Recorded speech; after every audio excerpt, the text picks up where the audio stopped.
KZDC, San Antonio Sports Star, ESPN, AM 1250 and 94.5 FM.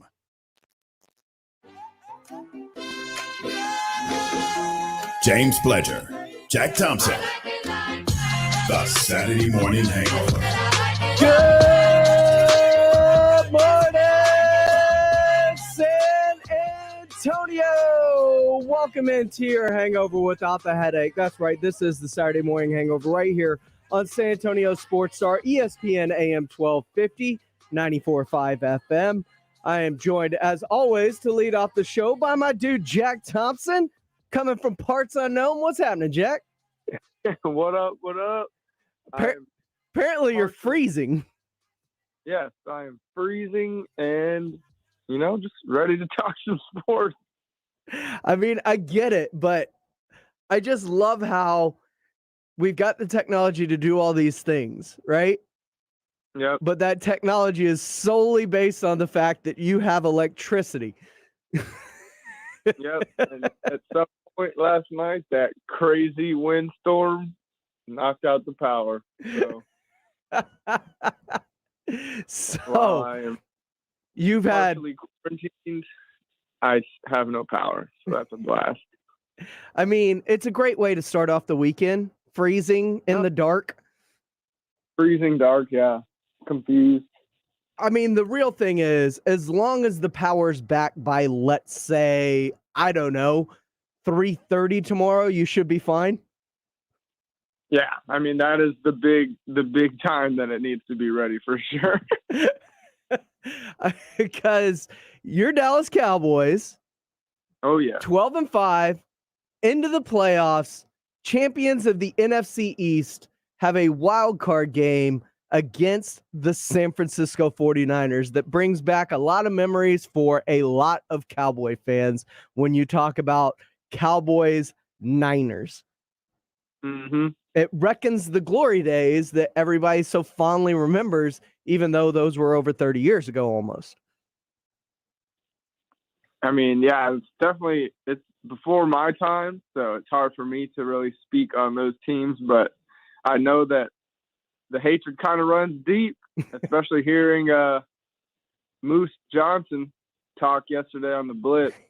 Yeah. You can tell that a lot of the old head Cowboy fans are excited for this game and hopefully for the Cowboys to pull one out.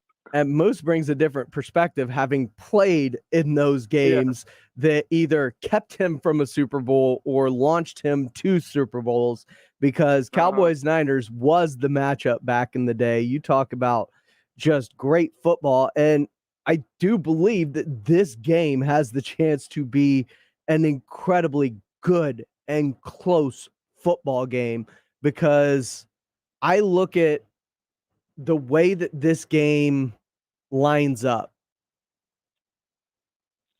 and it is set up for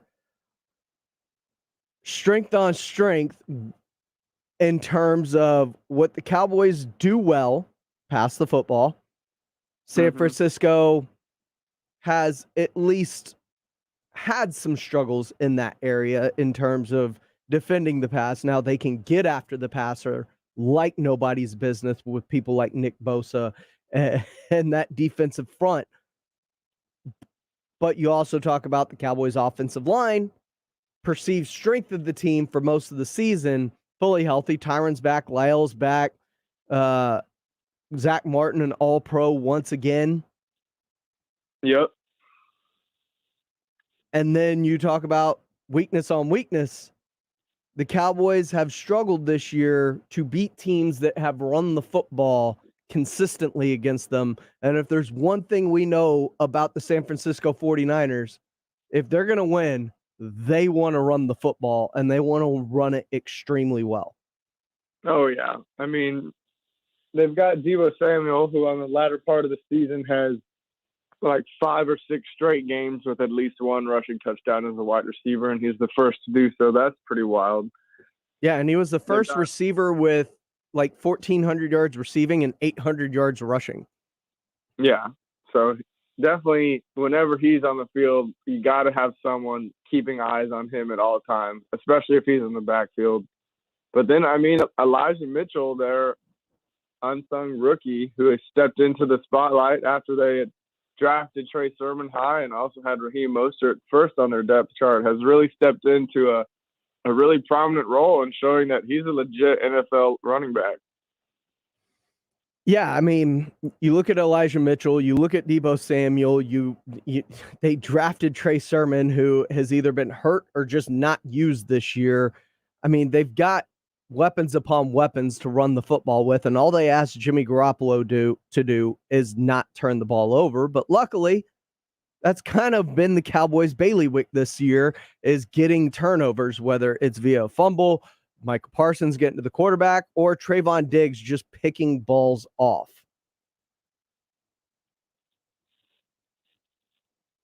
Yeah, I mean, with Michael Parsons and Trey Diggs holding the defense down, it definitely gives me some sort of comfort, especially those two are both named All-Pros, along with Zach Martin on that offensive line. So I can't say that I'm comfortable and really overly confident, but as long as we keep our eyes on Deebo Samuel and then George Kittle, I feel we have a pretty solid shot. Now, you feel you have a solid shot. What if it comes down to a kick? See, I definitely am not confident in Greg the Leg, but, he's hit a lot of clutch kicks in his NFL career, so I suppose there could be worse guys to come up to bat when it comes to that, but he's missed a bunch of what seems to be easy kicks this season already. Yeah, most of them extra points or just it feels like there's something off with Greg, although the Cowboys continue to reiterate the utmost confidence in him. As far as that offensive line, what we thought it was going to be and what it is are two different things, it feels like. How do you feel about that offensive line and the fact that the Niners really get after the football, especially Nick Bosa, who leads the league in quarterback hurries, quarterback pressures? It's definitely a tall order. This line, like you said, has not really panned out to what we thought it was going to be. It's not they're not bad. They do a lot of great things. I mean, we have an All-Pro. We've got Tyron Smith, who was,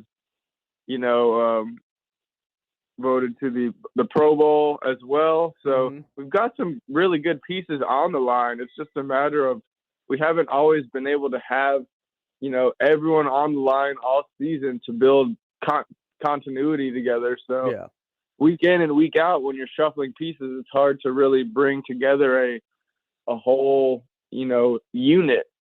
So we'll see how it fares. But as long as Tyron's out there and Zach Martin's out there, it's always going to be on the top half of the lines in the league. So that's definitely something to look to see how they can block the Bosa.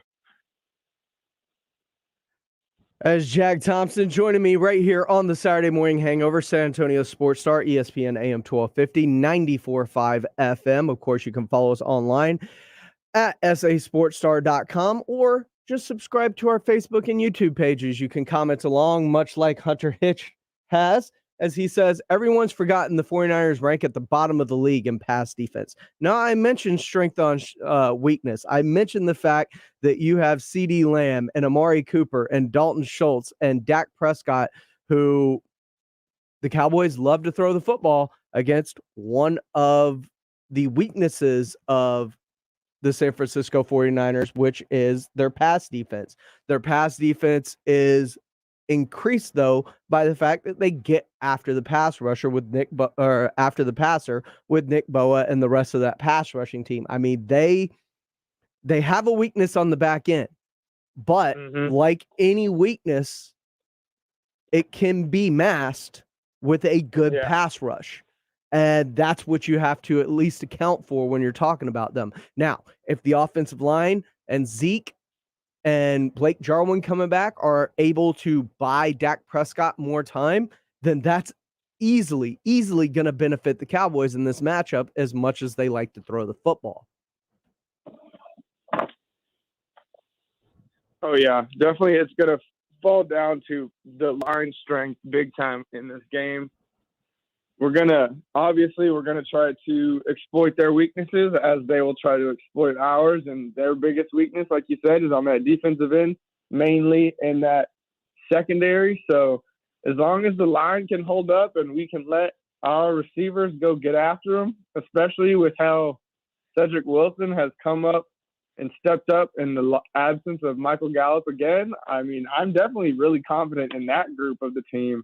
I think that if Dak can get time, our receivers will get open, and then it's just a matter of, scoring touchdowns, not just field goals, because I assume that they're going to get after us in ways that we're weak on defense as well. So we're going to have to keep up, or we're going to have to set the pace either way with touchdowns rather than just field goals. Yeah, that back end, Josh Norman, Jimmy Ward, Tarquise Tart. I mean, they aren't deep on the back end. They don't have a lot of stars on that back end. I'd say Jimmy Ward's probably their best player in the secondary, but they make up for it on that front end. You've got Nick Bosa, you've got Eric Armstead, you've got Fred Warner as a linebacker. I mean, they've got the ability to put pressure on Dak Prescott if that offensive line isn't up to the challenge. And I believe that this game's going to be a lot closer. I hear a lot of Cowboys fans talking about this is going to be a blowout. It's not going to be close. Jimmy Garoppolo isn't a respectable quarterback. The problem is they don't need Jimmy Garoppolo to do anything more than be competent to win. Yeah.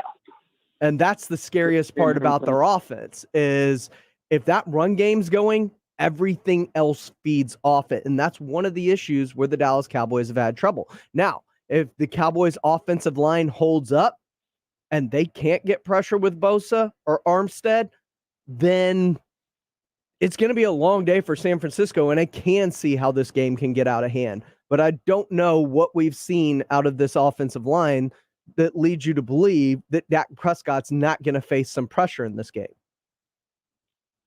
No, yeah, I completely agree. Over the past several weeks, we've rarely seen Dak with multiple plays back-to-back with a clean pocket, especially, just throughout the game, it seems like he's getting rushed, and he hasn't been really too comfortable in the pocket for what seems to be weeks now at this point. So it's really all going to stem from that offensive line. If we can keep Dak clean and healthy throughout the game, then that's going to be the key. I fully expect if we can do that we'll come out with the W. Rudolph Renee asked, where are all these fans that look like it's going to be a blowout? LOL. Rudolph, I know you've been on both our YouTube and Facebook feeds. You've seen the comment section. Most of them are in the 31-13 range when they're talking about score predictions. So you know exactly which fans I'm talking about because they live right here on San Antonio Sports Star. Jack, you got time for one more segment in you? Of course, yeah. All right, because I got questions about these San Antonio Spurs, and I need your help to help me understand exactly who this team is. We're going to talk about it next right here on the Saturday Morning Hangover on San Antonio Sports Star, ESPN AM 1250 and 94.5 FM. On our first date, we had masks on and kept 6 feet apart. Now we're a lot closer. Just like Cliff and Deb, thousands of singles over 50 found their perfect match on Silver Singles last year. I feel like I'm 20 years old again, and I'm pretty sure she feels the same way. Rediscover the magic of dating with Silver Singles, the exclusive community for singles over 50. Sign up today and receive daily matches you won't want to miss at silversingles.com/radio. silversingles.com/radio. Yes, Miss Tubbs. No problem. I'll call someone about the plumbing. One of Beatrice's properties needs a new superintendent. The custodial team is not... Someone with handyman superpowers and a concierge alter ego. Does anyone know any good electricians near Parkville? Indeed can help her hire great people fast. I need Indeed. Indeed you do. Instant Match instantly connects you with quality candidates whose resumes on Indeed match your sponsored job description. Visit Indeed.com/credit and get $75 towards your first sponsored job. Terms and conditions apply. Hey, Carrie, we need that tax report by tomorrow. Hey, Bobby, give me that expenses. For sheet Hari's and the accounting earnings firm, report by client EOD. growth is I know exponential. we're a couple of accountants short. He but needs whip-smart accountants at whiplash speed. Hey, so why aren't these receivables matching up? Indeed can help him hire great people fast. I need Indeed. Indeed you do. Instant Match instantly connects you with quality candidates whose resumes on Indeed match your sponsored job description. Visit Indeed.com/credit and get $75 towards your first sponsored job. Terms and conditions apply. Do you have taxiety? That uncertain feeling before doing your taxes? Filing on your own or choosing the wrong partner can be stressful. Connect with Liberty Tax and then just breathe in and cash out. Pay no out-of-pocket expenses. Sounds like a mantra. Visit StopTaxiety.com to schedule your appointment and say farewell to the stress of tax season. Liberty Tax. Let's end taxiety. At participating locations, terms and conditions apply. See store for details. You probably wouldn't leave thousands of dollars on the table at a diner. Why leave thousands on the table with your tax return? Jackson Hewitt will help make sure you don't. This year, there are thousands of dollars worth of new tax credits. Your Jackson Hewitt Tax Pro will help you track down every last one, so you get your biggest refund guaranteed. Don't leave thousands on the table this year. Discover thousands of dollars in tax credits instead. Learn more at jacksonhewitt.com. If you've been hurt in a crash, do your research. You'll find plenty of lawyers out there. They'll probably do a fine job. But ask yourself, is fine really good enough for you and your family? Don't leave your case to chance. Contact Thomas J. Henry. Visit tjhlaw.com/radio to start your claim today. That's tjhlaw.com/radio. San Antonio, Texas.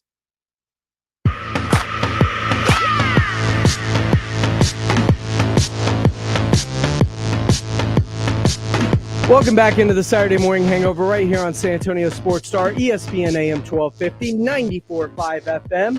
I am James Pudger. I'm joined by Jack Thompson as we try and figure out exactly how he gets connected now that he has power back out at his place. Jack, what's happening, my man? I think I might be connected. I'm not sure. I'm not hearing anything down the line, so outside of your phone, so really, just so you know.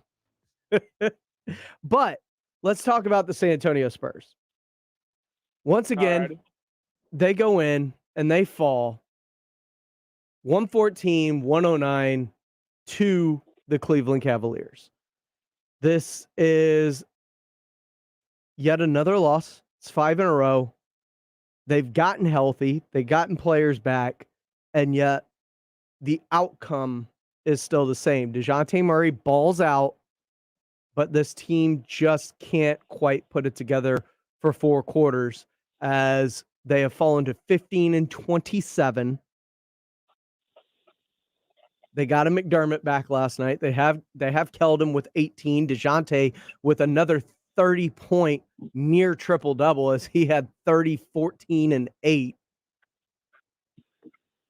Bryn Forbes adds 15 off the bench, and I just don't know exactly what this team lacks except more firepower, right?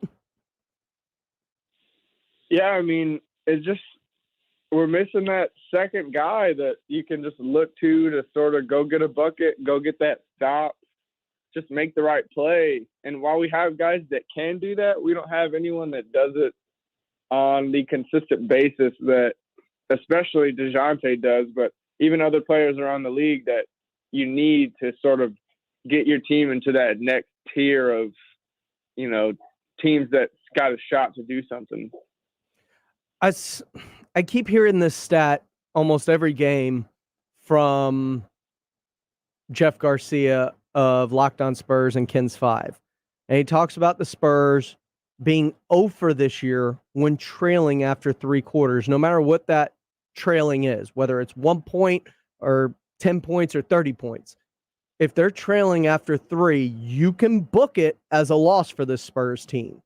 What does that tell you about them? I mean, it just tells me that they're just kind of young, obviously, still figuring it out, still learning how to come back from deficits, how to put teams away, how to keep a lead, just those things that come with playing in the league. And when your best guy is, I mean, DeJounte's a seasoned vet at this point, but then you look at our next best players and they've only been in the league for a handful of years. So just learning how to win games in the NBA just comes with, you know, playing more games and winning more games and figuring out how to consistently do that. So I'm not too worried. I mean, it'll come to our guys for sure, but right now it's just kind of frustrating when you're in all these games, but just drop them at the very end. So, Jack, as we look towards the rest of the season, we got the rodeo road trip coming up. Things are going to get tougher before they get easier, right? Mm-hmm. What are you looking for out of this team? Because a lot of Spurs fans are fixated on the playoffs and the play-in tournament. Other Spurs, it feels like Spurs Nation is divided between racing to the bottom and racing to the middle.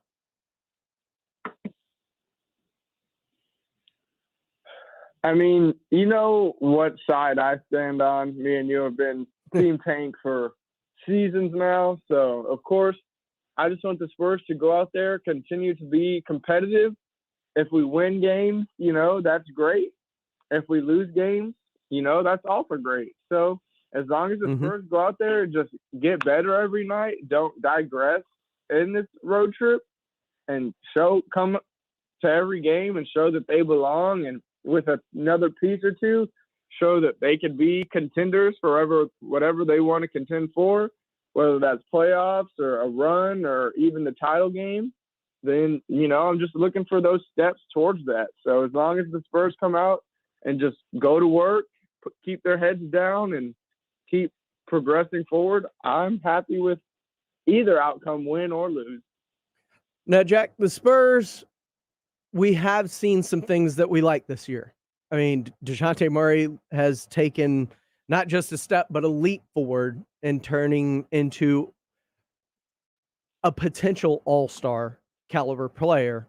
Now, whether he gets voted in or brought in by the coaches, that remains to be seen, but he's playing at an all-star level the way he's playing. Devin Vassell looks like he's taken a step forward. Looks like Keldon Johnson's starting to get back into his groove after that slump towards the middle of the season, right before missing those games due to COVID. Like, he was slumping pretty bad. So maybe that break came at a good time for Keldon. Yeah, I mean, he definitely needed something to get his head right. He's been shooting the ball a lot better. He just looks more confident out there with the flow of the game. So, yeah, if that's what he needed was just that little break, then power to him. He's looked a lot better as of late, that's for sure. What else have you seen that you liked out of this team? Because I feel like I'm harping a lot on the Spurs and they're losing and things are going wrong, even though I think these are positives. My definition of a tank has never been losing to lose on purpose. My definition of his tank is what Houston did. You're not losing to lose on purpose. You are just letting your young guys grow and develop and go out and make mistakes without fear of consequence of being lambasted on the bench or in the G League. That's my definition of a tank. It's just letting your young guys go out there, grow, and learn each and every game. And we're starting to see that. Primo got another 10 minutes last night. It was a -8, 2 points. I mean, there wasn't a lot there, but we're still getting to see Primo on a regular basis. And this is with players coming back from COVID, like McDermott, like Johnson, like Vassell. You know, these are guys that once they came back, we kind of figured, you know, Primo's going to end up back down in Austin for a few months. But we have gotten to see Josh Primo a little bit more and a little bit more. I've seen the improvement out of a Devin Vassell. And even Bryn Forbes, to an extent, has been a pleasant surprise for this team. Yeah, I mean, Bryn's definitely been solid. He's had several nights where he's come off the bench and been the leading scorer, the second leading scorer.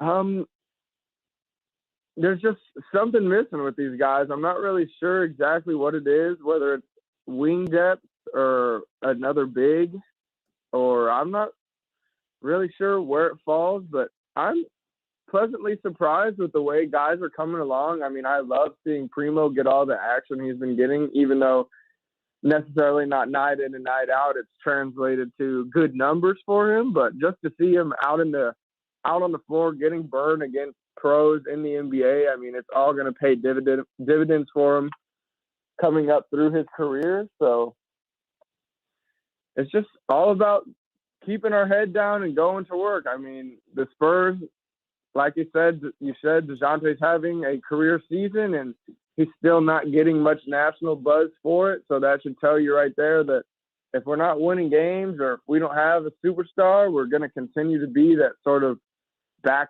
thought of a team. And if we're that, then we just got to keep our head down, keep going to work and grind every day, get in those reps. And, the shots will fall and the wins will come. But right now it's just trying to get there, trying to fight through the fog and the muck and just get to that point. Now, Carl Schoening of R&R in the Morning, he says, wait until Collins comes back or plays rather. What are your thoughts on Zach Collins? Because I thought we were supposed to see him by now. I thought mid-December was kind of his original target date in this return from foot surgery.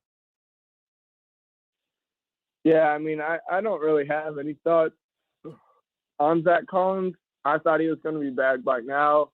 We've seen him be really good in the NBA, and of course, he has not played in what seems like years. So it's hard to really lost for words. It's hard to really pay any thought to like if his game's gonna really add much, because I don't know what he's gonna bring, because we haven't seen him play in several years. So hopefully Carl's right and he can come back and make a big difference. But as of right now, I don't see it. Like, I haven't seen him play in a long time. Even when he did play, it's not like he was a key guy for Portland. He was more of a budding kind of, if things pan out, this guy can be really good kind of player. So he's obviously hasn't played since then. So he's still stuck in that what can he be type of role. Yep. So I'm not really expecting too much out of the guy. If he comes in and he, balls out and we start winning games, I mean, that's great. But if he doesn't, then we're in the same place that we already are. So it's kind of a win-win either way. Pop originally gave the answer of Christmas, and now it's looking more like February, according to Carl. Jack, appreciate the time. We'll get back with you here in the 10 o'clock hour as we try and get things set up, or maybe down the line, I'll try and see if we can get with your tie line and get that to work. If not, we'll bring you back on in the 10 o'clock hour. But coming up next, we're going to talk a little soccer as our insider and Rock the Mic runner-up, Katie Goodman, will be joining us next right here on the Saturday Morning Hangover on San Antonio Sports Star, ESPN AM 1250 and 94.5 FM. I can't wait to watch you guys play. We're ready for y'all. Let's go. The NFL playoff picture. Let's go. Let's go. Are you ready? You got to go out there every play and earn it. Hear it unfold on San Antonio Sports Star. I like it. We're serving up all the biggest games you can handle. Dominate on 3. 1, 2, 3, dominate. Get all the action live on San Antonio Sports Star. 180. What's up? ESPN 1250 and 94.5 FM.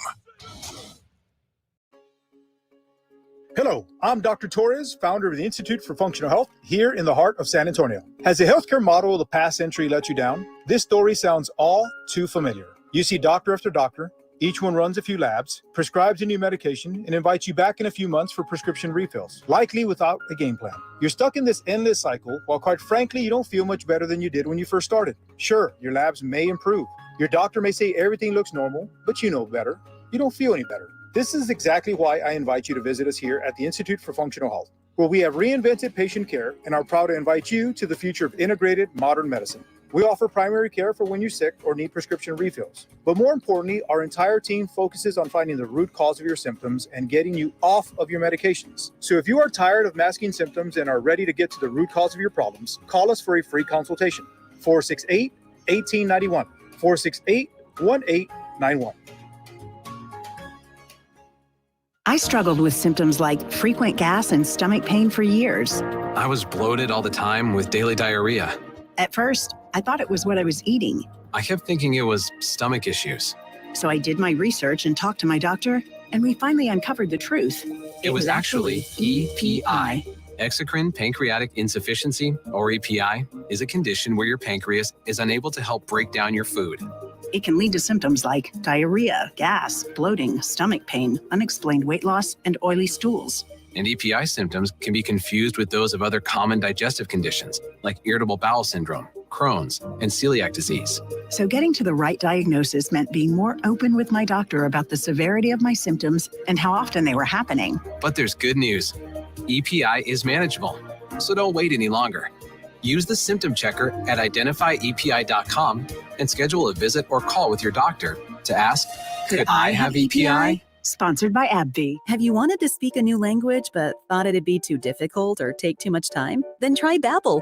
Whether you want to learn Spanish for future travel plans, French to connect with extended family, or maybe German to land a new job, Babbel works because it's built around real life. It teaches you everyday practical conversations that you'll actually use. All you need is 15 minutes a day, and you'll be on your way to confidently speaking a new language in just a few weeks. Babbel is designed by real language experts using a modern, conversation-based technique that makes learning fun, engaging, and best of all, memorable. It starts by teaching you words and phrases. Then sentences gradually get more complex. Soon you're practicing short conversations about real-life topics. And with 14 languages to choose from and lesson topics like travel, business, relationships, and more, you'll be sure to learn what matters most to you. Babbel, language for life. Learn a new language with ease. Go to Babbel.com to try for free. That's Babbel.com. Babbel.com.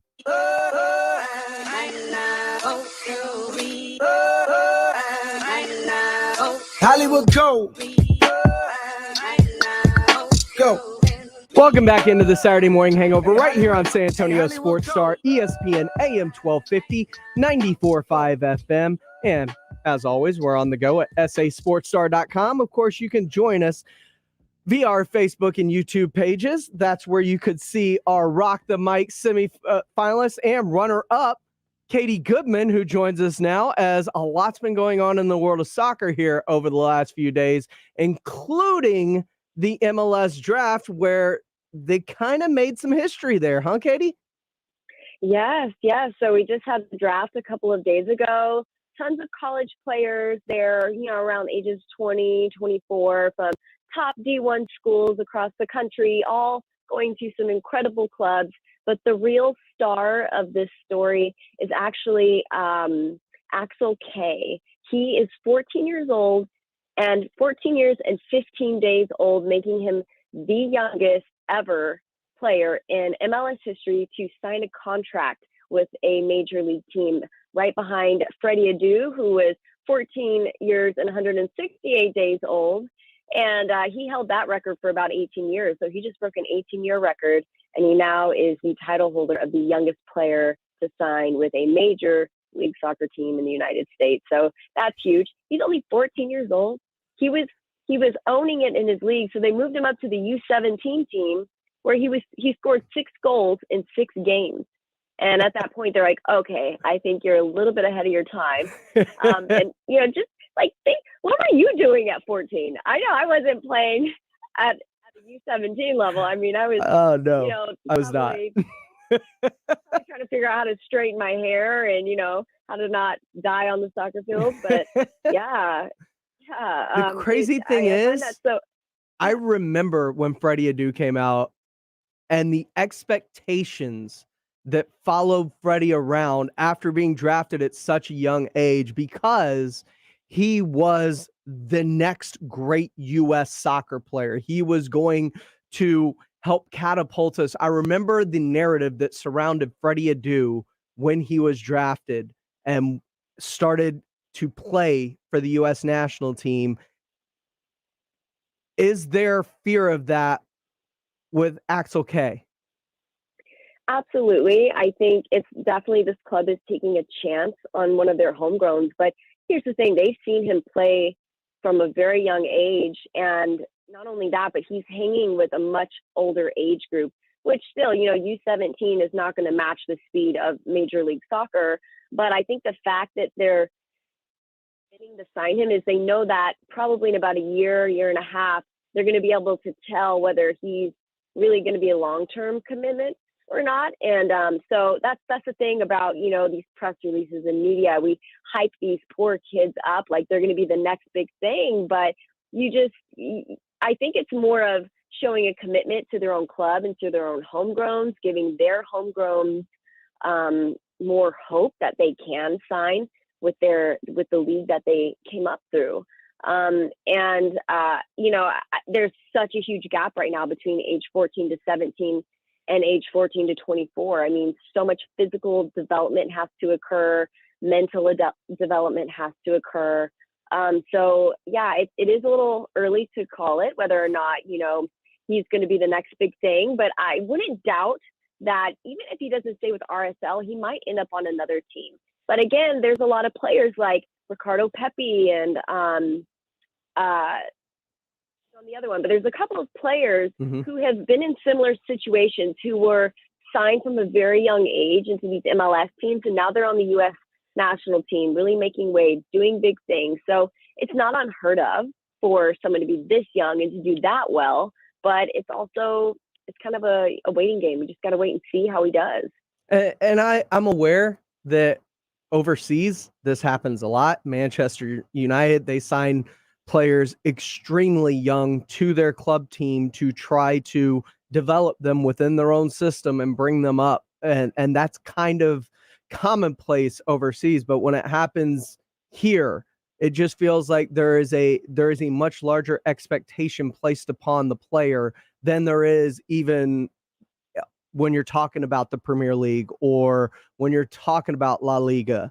Like, it just feels like as Americans, we feel like we should be better. And then we see these young developing phenoms and get them indoctrinated early and then start placing these huge expectations on them that they just can't live up to. Absolutely. And, in Europe, it's so much more commonplace to be at a really high level at a really young age. But here in the United States, you're kind of considered a prodigy, so I think that's where all the hype comes from is we're so not used to seeing such high development at a young age. And so they probably just want to foster that. They want to have that commitment that, hey, if you're going to be playing with the men's squad, we want to make sure that there's some sort of commitment from you versus, hey, you're going to come in and be our star player, but, I mean, wouldn't you love to be 14 and just have the chance to play at a higher level like that? I mean, even if it doesn't work out, like, dang, you are so far ahead of the curve. It's incredible. Absolutely. In other MLS news, records are just falling all over the place. Youngest player, now we have the biggest MLS contract ever signed at $13 million. Right. $13 million. Insigne from Serie A, the Serie A league in Italy. He's also the captain of Italy's national team who won the Euros this past year. So what's interesting about this transfer is that he isn't somebody who's coming down off of his career. He's still very much in his prime.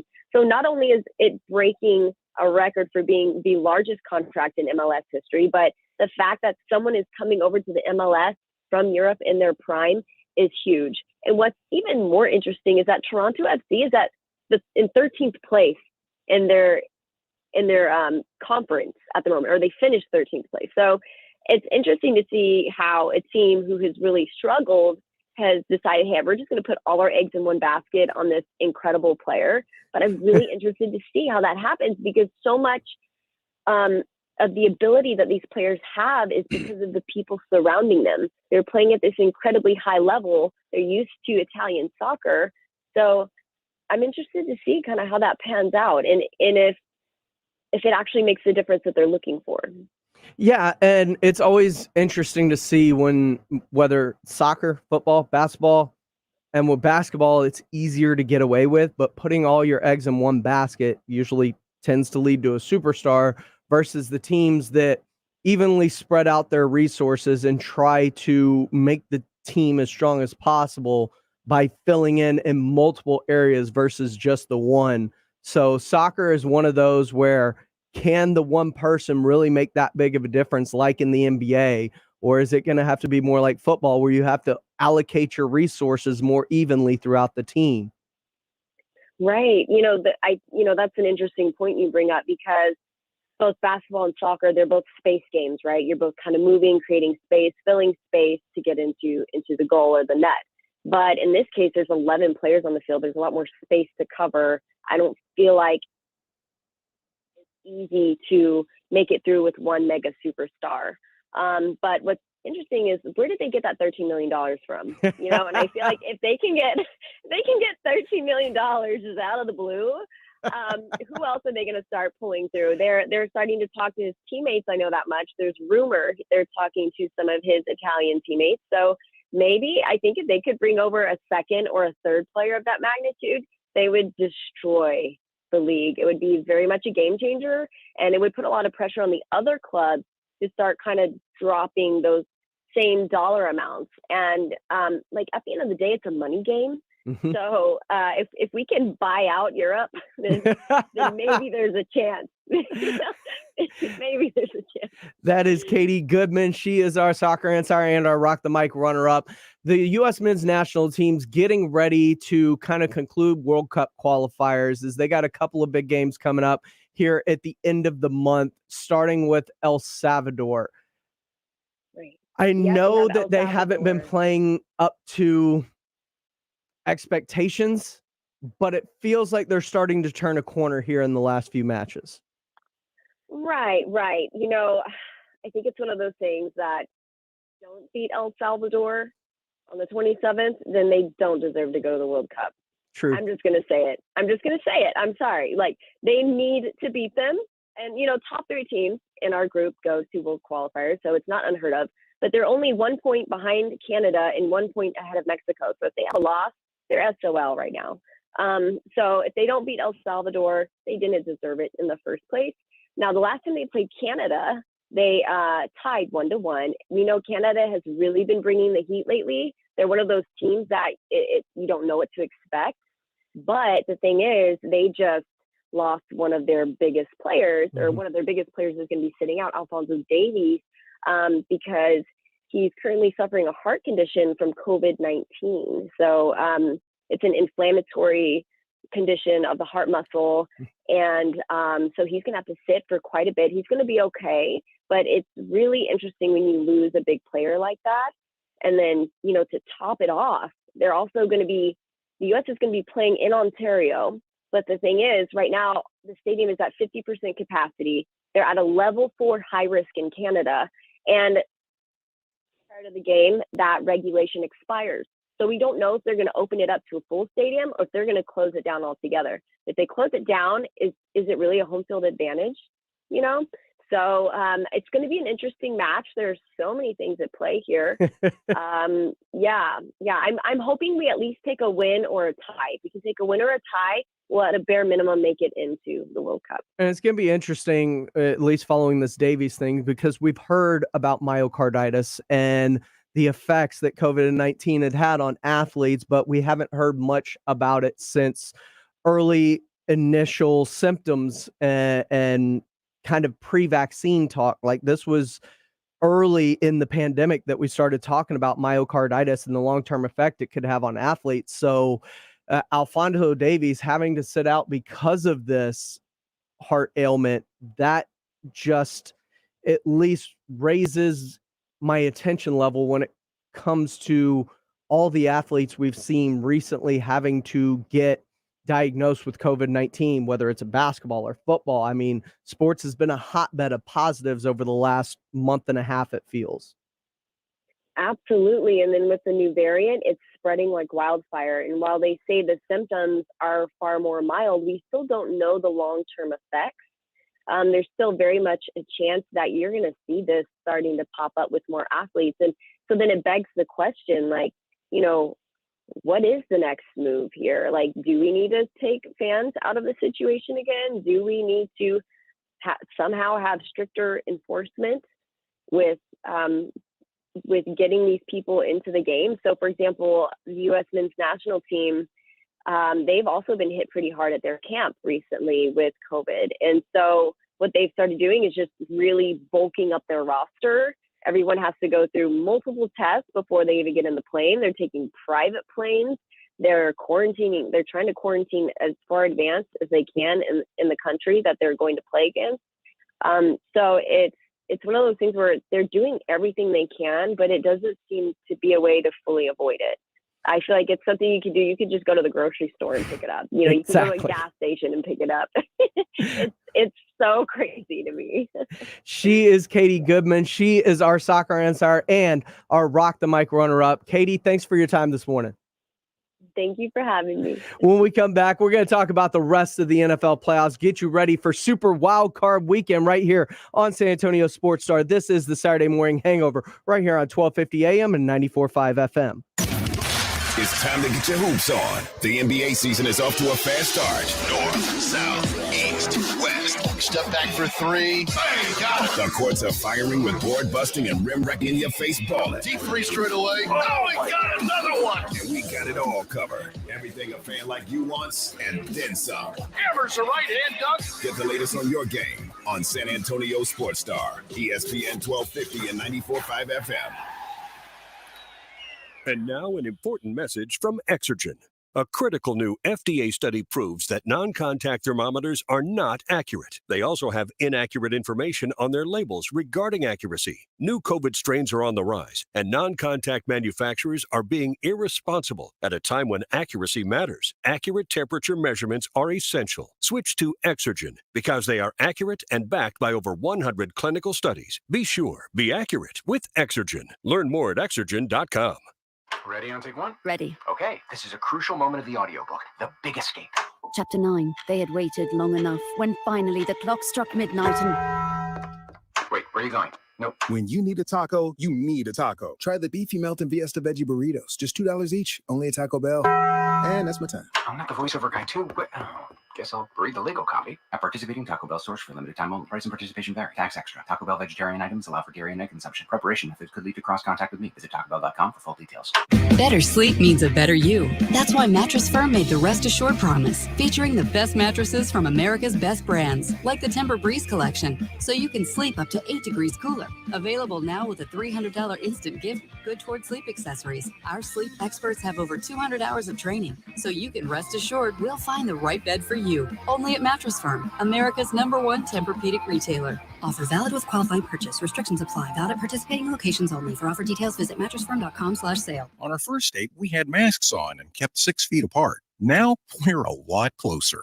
Just like Cliff and Deb, thousands of singles over 50 found their perfect match on Silver Singles last year. I feel like I'm 20 years old again, and I'm pretty sure she feels the same way. Rediscover the magic of dating with Silver Singles, the exclusive community for singles over 50. Sign up today and receive daily matches you won't want to miss at silversingles.com/radio. silversingles.com/radio.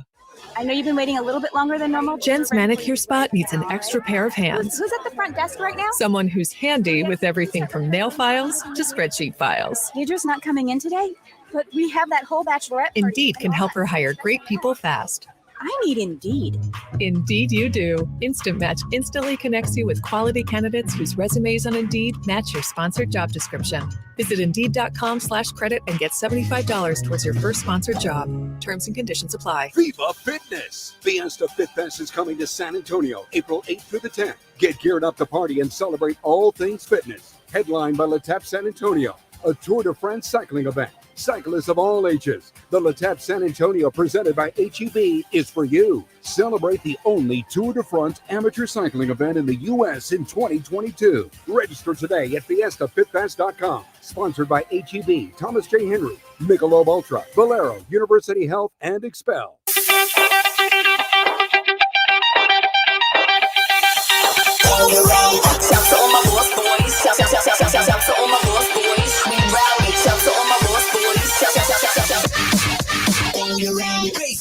Welcome back into the Saturday Morning Hangover right here on San Antonio Sports Star, ESPN AM 1250, 94.5 FM.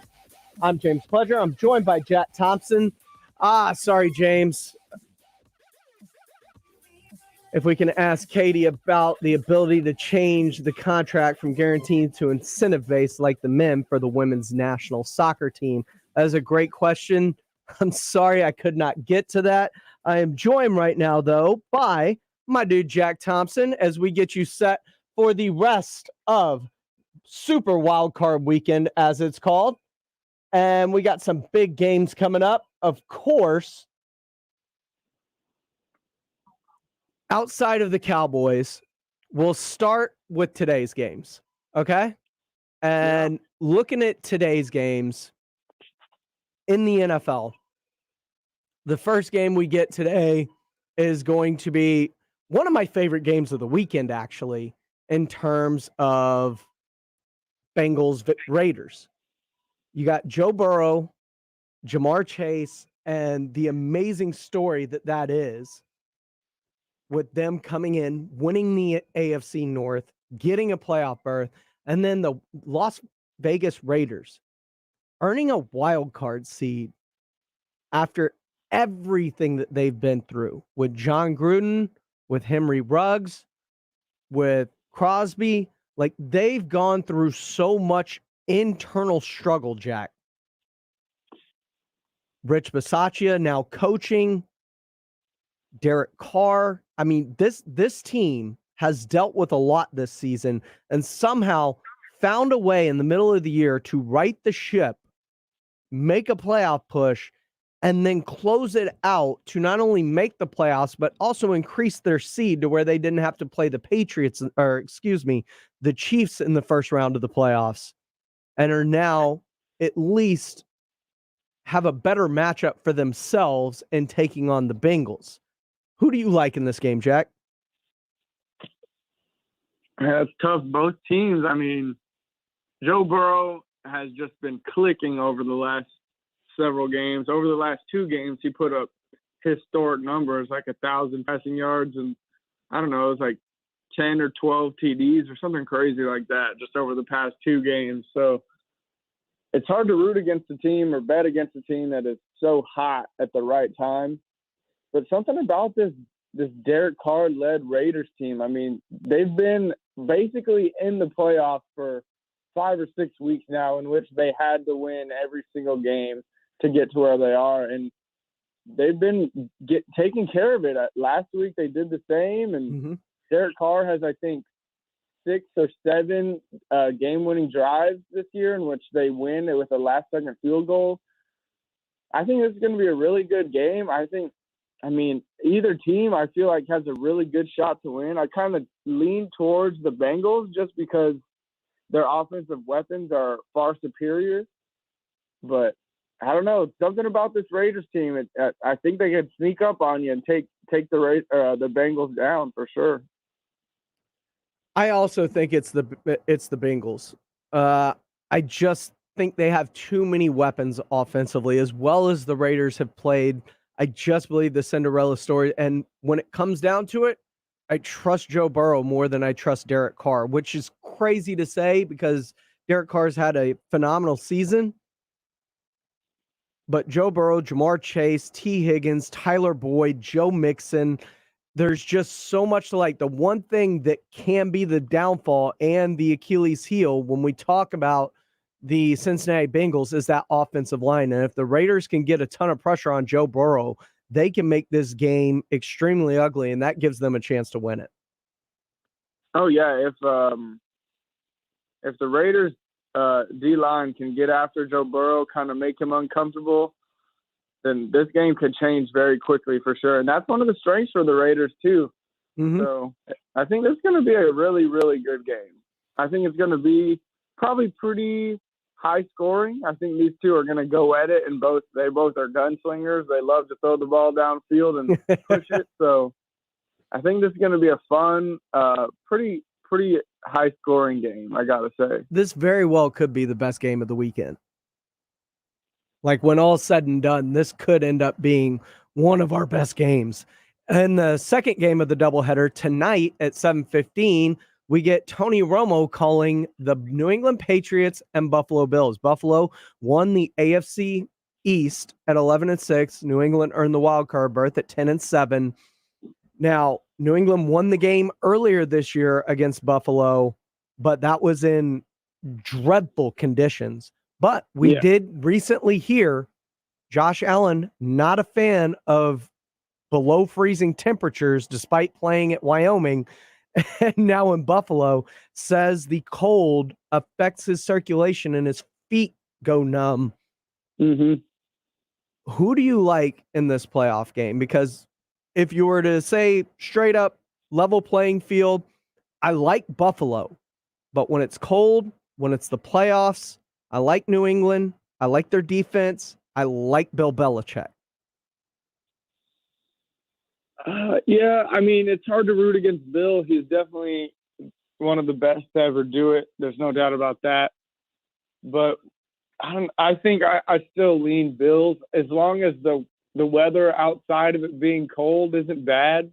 Like there's no snow or rain. I just feel like Josh Allen is going to be able to get outside the pocket, throw the ball, and sort of impose his will on this team. We saw it happen when they played that second time, and the weather was obviously not as horrendous as it was before. And the Bills kind of had their way with the Patriots. So I expect kind of the same thing. I expect Josh Allen to get out the pocket a lot.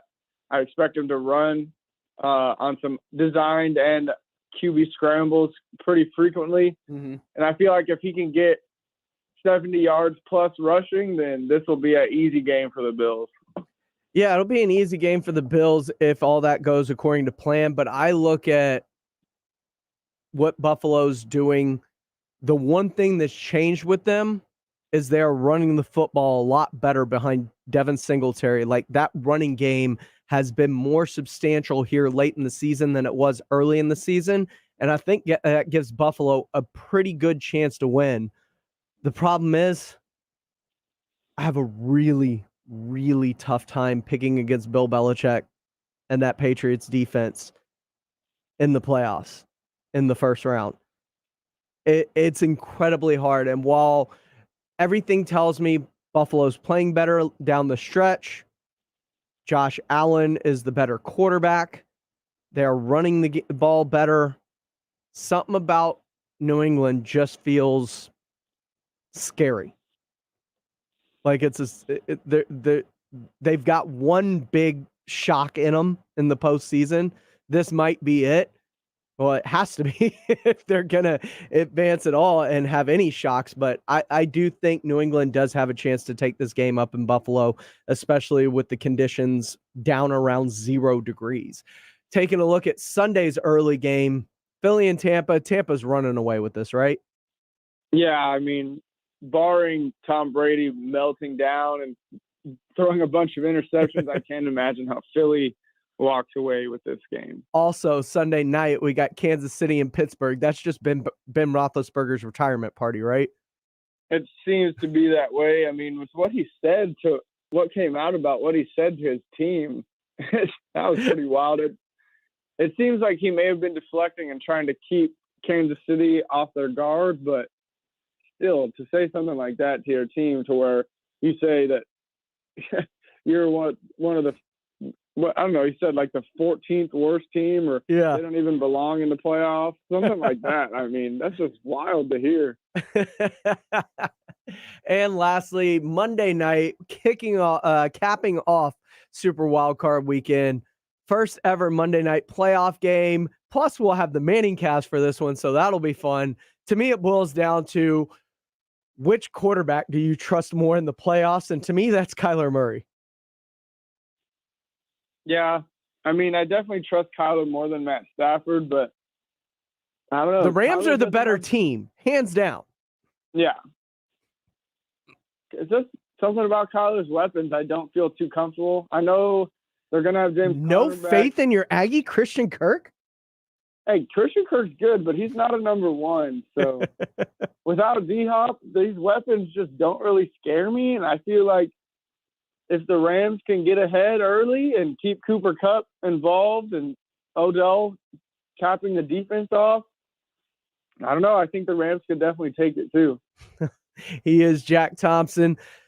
Coming up next, We're going to be joined by a good old friend of ours, Jeff Garcia of Locked On Spurs, the Kins 5 digital reporter. He's going to break down what's going on with the San Antonio Spurs, what to expect the rest of the season. That's all coming up next right here on the Saturday Morning Hangover on San Antonio Sports Star, ESPN AM 1250 and 94.5 FM. I've bought $1 billion worth of used cars in 2021 at GiveMeTheVin.com. What that tells you real quick is I pay too much. This is the home of the Cowboys, Rangers, and Aggie football. KCDC, San Antonio Sports Star, ESPN, AM 1250 and 94.5 FM.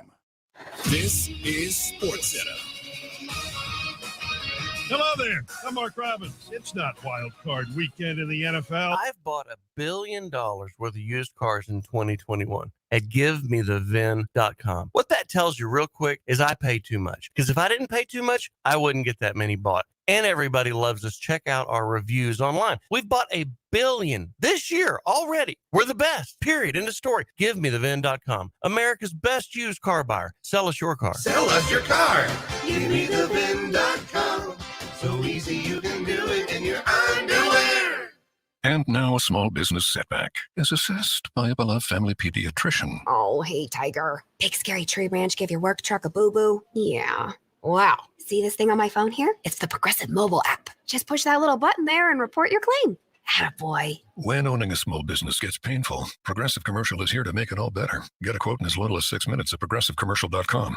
What's this? Candy drawer? Who wants a lollipop? Progressive Casualty Insurance Company and affiliates. Coverage subject to policy terms and conditions. Photo claims not available in all states or situations. You say goodbye, and I say hello. With Mercari, your unneeded things can find a new life. Hello, hello. Easily list and sell, I know why you say goodbye, and I say hello. or discover great finds. Hello. Buy or sell almost anything.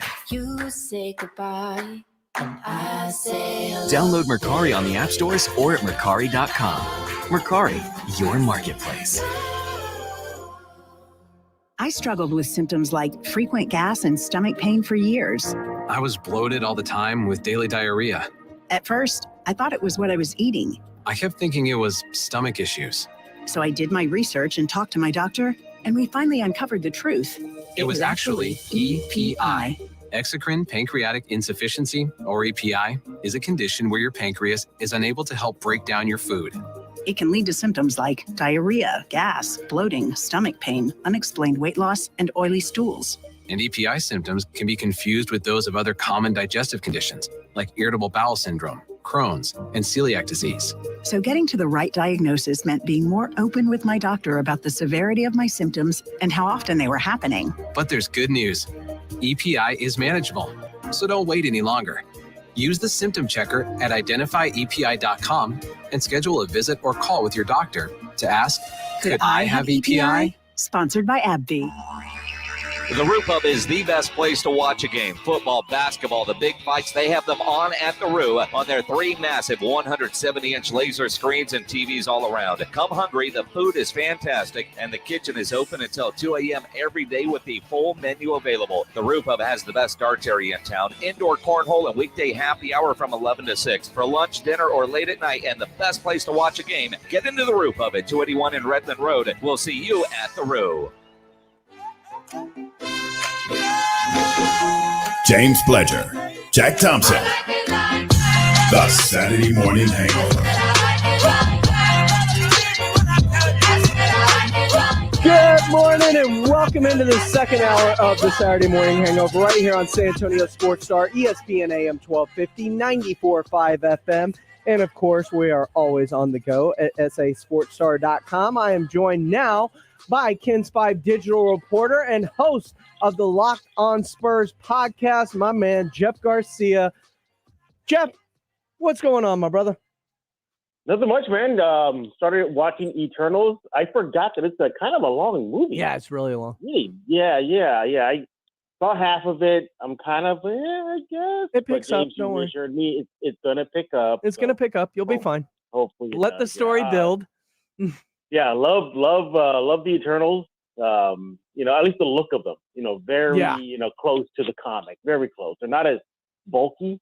as they were in the comics, but they got the essence of it. Yeah. And I love the DC references. I got a kick out of that. Yeah. That made me have a good chuckle. You know, they brought up Batman, they brought up Superman, little boy swearing, "You're Superman. I know you are. I know you are. I saw you shoot the heat beams out." And he's like, "No, I'm not. I don't wear a cape." So, all in all, good times. Good times, at least on the little screen in this case, and watching on Disney Plus, but not good times for the Spurs. 5 games in a row with nothing but L's. There's a lot of L's, and they're getting healthy too. So that's the more concerning thing is McDermott was finally back. They got Keldon and Devin back a few nights ago. Like, they are getting as healthy as they've been in a while, yet the L's are still coming. And every time I hear this stat from you, and you've told it to me multiple times, it keeps going up. It keeps going up. But I believe last time you told me it was like, you know, the Spurs are 0-22 when entering the third, or when they enter the fourth quarter trailing. Down. It's now 0-25 now. No, 24. It's right, because they were not losing after the third versus Cleveland. They were up. But there's 2 quarters that Spurs fans want to keep an eye on as the season moves forward. The first and the third. Let's do the third first. As James mentioned, if they're down, home, away, don't matter. They're winless. 0-24. And that doesn't matter. 1 point, 10 points. No, it doesn't matter. 1 point, 10 point, doesn't matter. They're going to lose. Now, another one is at home. And look at the recent games, James. How many 30-plus point outings in the first period have they given up in a row? I think it's like 4 now. 4 it or 5, feels like a lot. Yeah, if they give up 30 or more, they're likely going to lose. But if they're at home and they're trailing after the first, they're going to lose. They're now 0-5 at home if they're trailing after the first. And that's just signs of a young team, man. That's just signs of a young team that cannot dig out of their way of a deficit going into the final frame. They can't roll the ball out to DeMar. Hey, DeMar, help us. They can't roll the ball out to LaMarcus or an all-star caliber person. They don't have that. So I mean, they've got one, right? They got one right now. We'll see if the fan votes get better. DeJounte's name is not popping up. But speaking of DeJounte, he can't do it by himself either. He had another 30-plus outing. Good on him. Nearly a triple-double, 14 boards, 8 assists. Triple-double. And I kind of crunched some numbers here for you fine folks here. Oh, I love number crunching. Yeah, here we go. In the last 2 games, Murray's averaging 31 points per game, 12 assists, 8.5 rebounds, and just 1 turnover. So, and that's just in the last 2 games.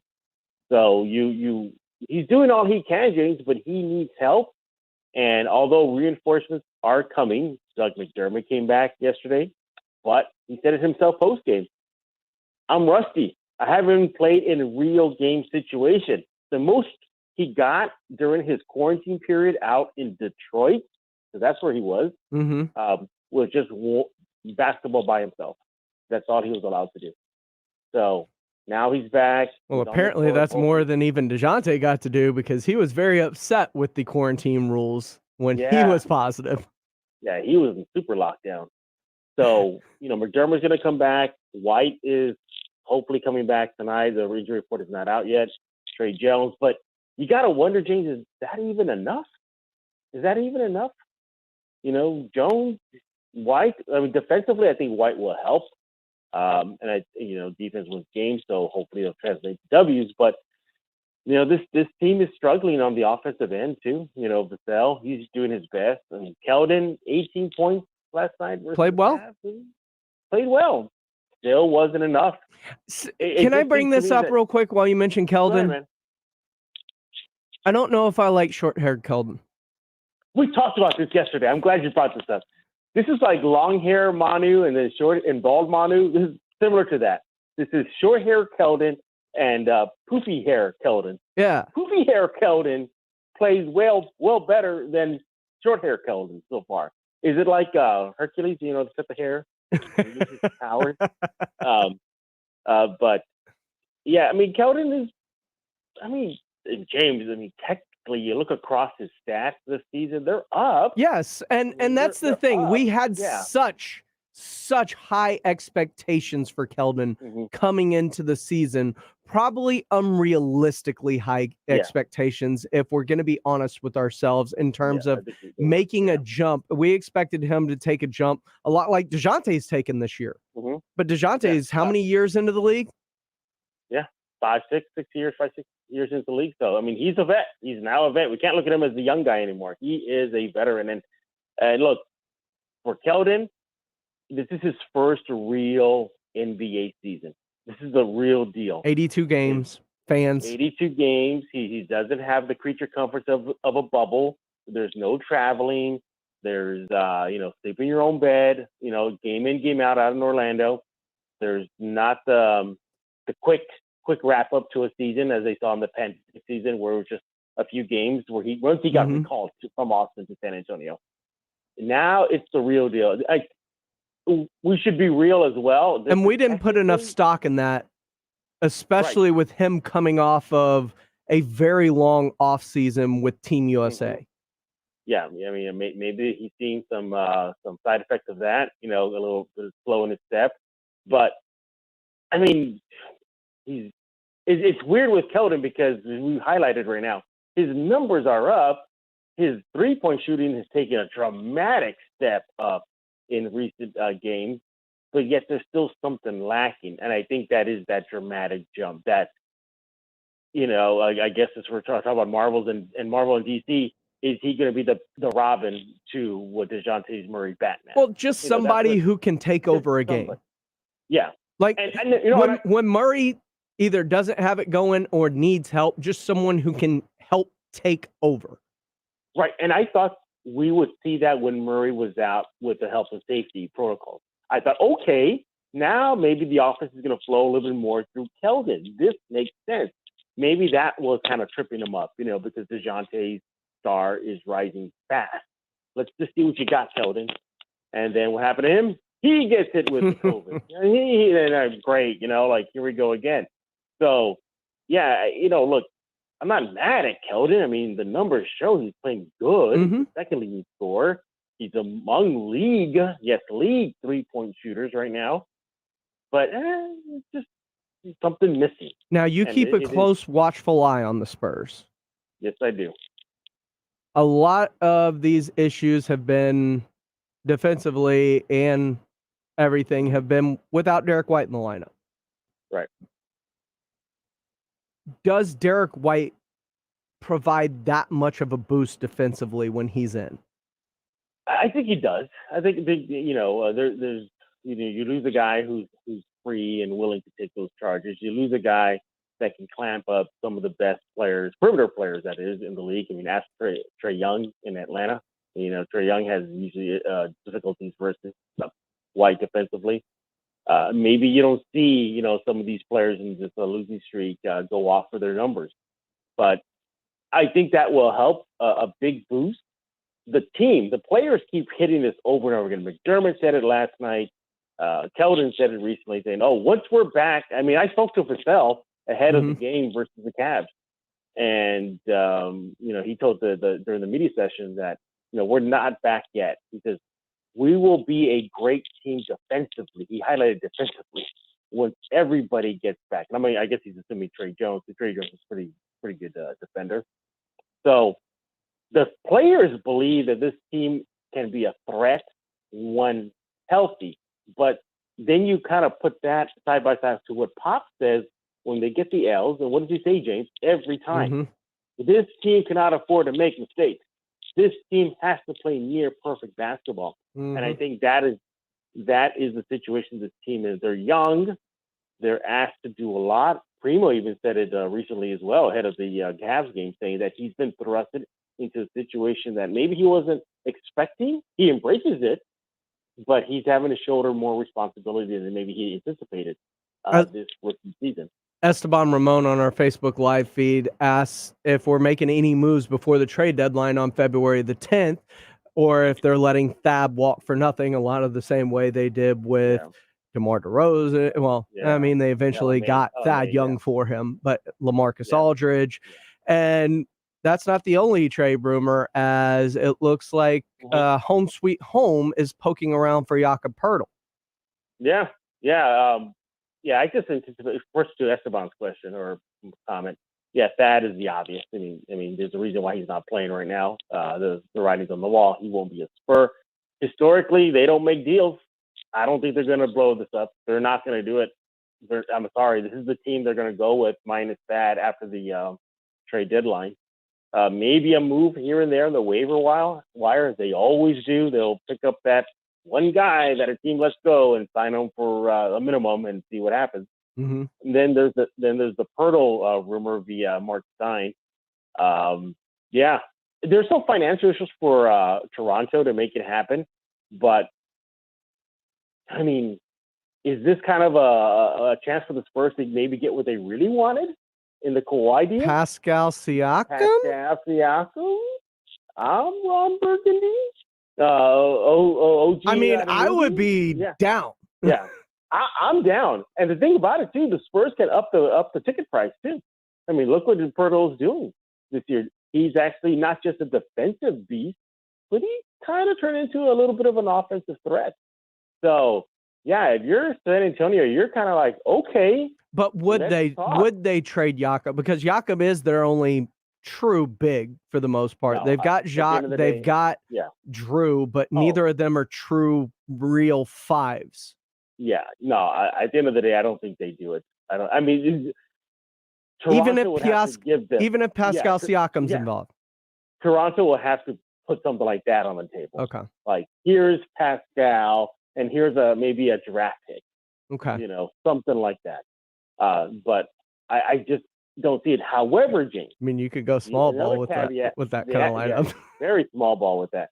The caveat is, if we're ready, and we might be there already, but if we're really, really there at the trade deadline, and this team is looking at their schedule and looking at their record and saying, we got to make a decision. Do we pull the plug on this season? And at that point, we're in the rodeo road trip, right? We're the rodeo road trip. Do they say, okay, look, and obviously I'm making this up. We just came off an 8-game losing streak, and now we're on the rodeo road trip, and we lost 3 in a row after picking up a win. This play-in game is seemingly starting to get out of reach. Playoffs are just going to be a dream.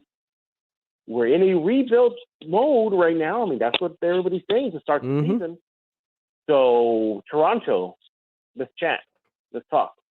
We got a guy that can definitely take you over that hump. Toronto is finally finding their groove. I think they won 11, 12, something like that, out of their last 11 or 12. They only lost one recently. So they're finding a groove. And I think that's where maybe the Spurs entertain it. But at the end of the day, this is still the San Antonio Spurs. And it's always going to be boring. So don't get your hopes up is what you're saying. On NBA trade deadline, usually it is very, very quiet. I really think, too, I think they're invested in Jakob. Well, they just signed him to that extension this offseason, right? Right. They signed him to an extension. They got pennies on the dollar for him. I don't know if you ever saw that tweet from some sort of number crunching, contract crunching number website. I'm sorry, I forget the name of it. Excuse me. But apparently, if the Spurs didn't sign Jakob to the deal that he has right now, his street value, I guess for other terms, 15 is like three times or 2 times as much more value than what they inked him for. Okay, so the Spurs did a really good job as far. And they got him for 8 or 10. About 10. I think it was about 10. So yeah, I mean, there's so many things. Open questions, immediate open questions for the Spurs as this season rolls on. The first one I think is a big one. I think it's now rising to number one is, what are we going to do with this season? They're in a 5-game losing streak. There's not going to be a river parade in San Antonio, so that ain't going to happen. There's probably not going to be I know. There's probably not going to be a first-round playoff series at the AT&T Center. And as of right now, that play-in game is starting to fade away little by little. So I think the big question for them right now at the halfway point is, what are we doing with this season? Because if it's out of reach, then I don't want to see Primo and Wieskamp stapled in Austin, even though, Primo is all but assured to be going back to the Austin Spurs once everybody gets back healthy. I want to see Jock out there. I want to see different lineups out there too. Play with it. Who cares? Start Primo and DeJounte. See how White comes off the bench and then Walker's in that starting five. Start really, really tinkering with this lineup, see what'll work. Up some value maybe, James. Give some more players some more burn. So when it comes to the offseason, the Spurs could, if they want to, talk, let's make a deal with some teams. So, yeah. And then, of course, there's the big one is the ping pong ball. When does the season and trying for the play-in game really matter versus increasing your draft odds?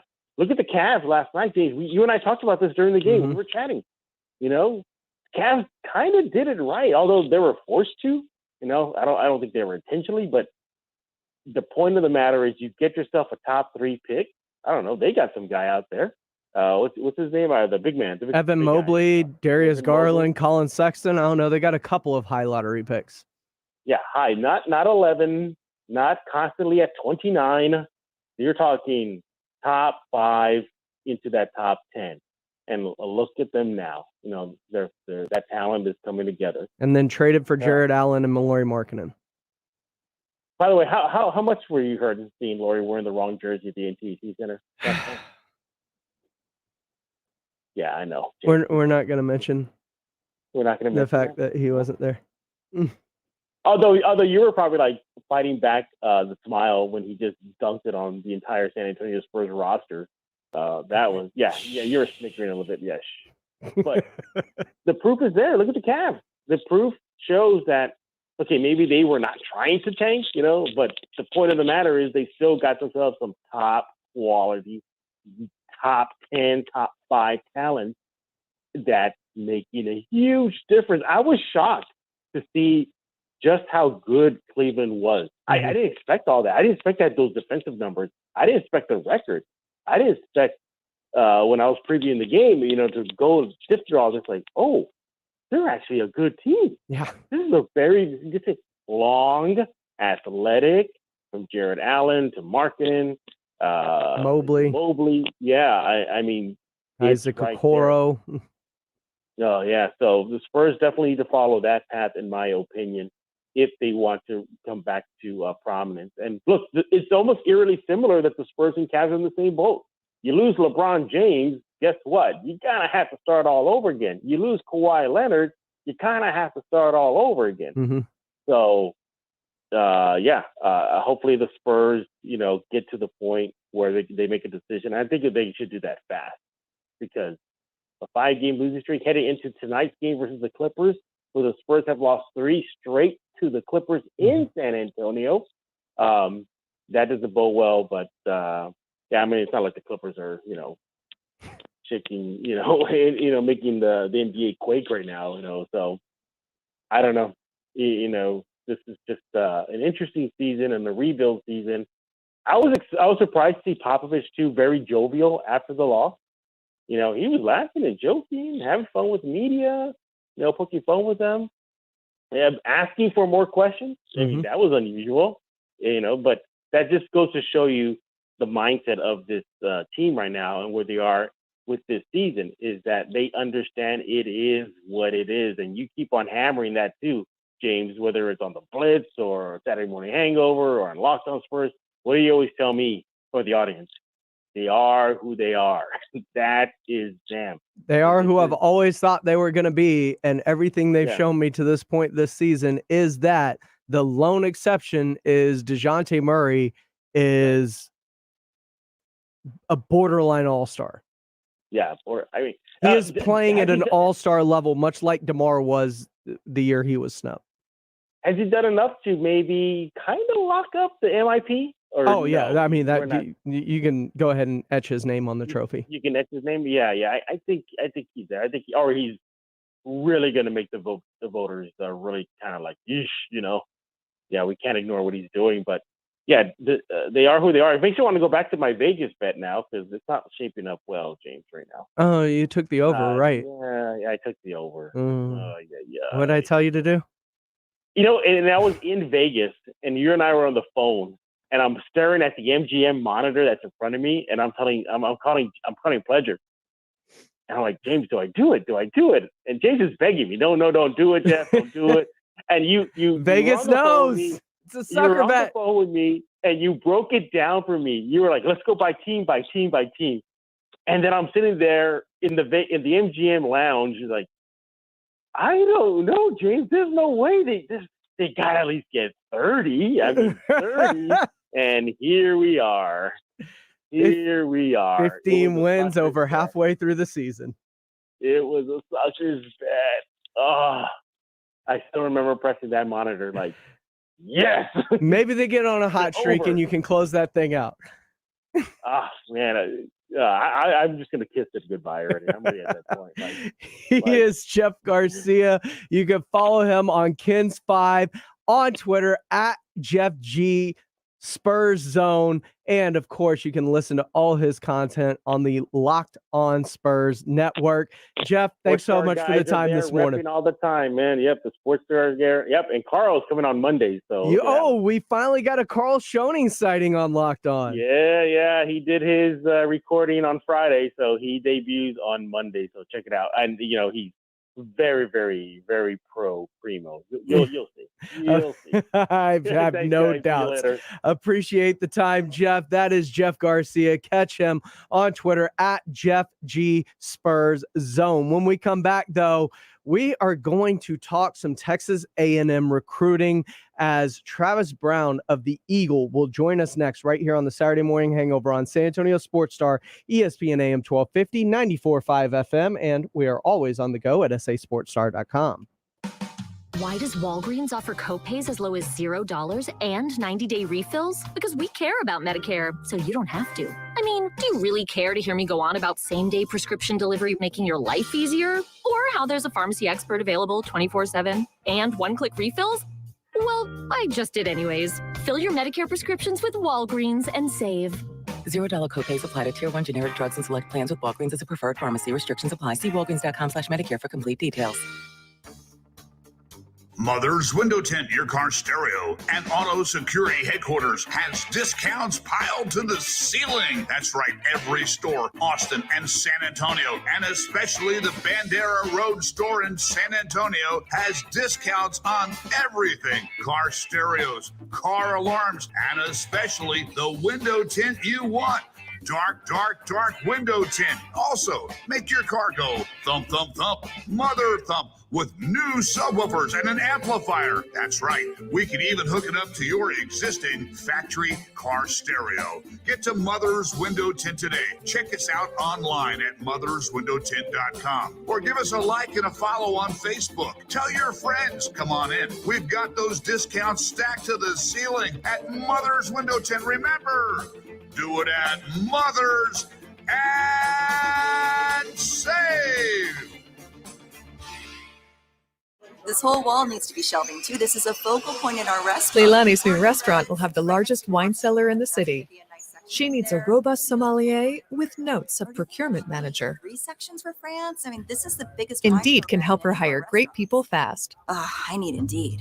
Indeed you do. Instant Match instantly connects you with quality candidates whose resumes on Indeed match your sponsored job description. Visit Indeed.com/credit and get $75 towards your first sponsored job. Terms and conditions apply.